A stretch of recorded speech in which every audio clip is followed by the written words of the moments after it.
Welcome to Burlap Teaches. Enjoy the video. In this video, I will show how to open a Selenium project in Eclipse.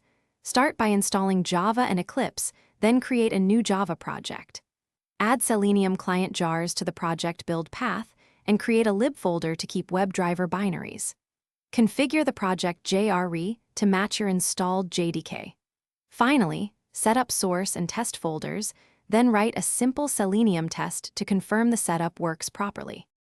Open Eclipse and choose File, Import, then Existing Projects into Workspace and select your Selenium project folder.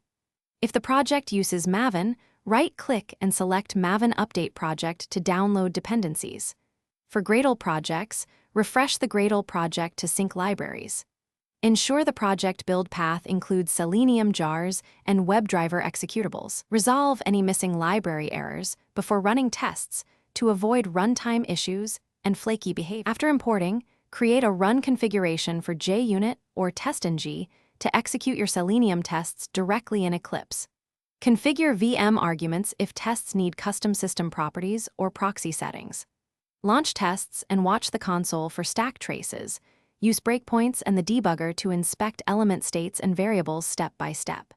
If browser drivers fail to launch, verify driver paths and executable permissions. Rerun tests until they pass consistently. Thanks for watching. Consider subscribing if this video helped you.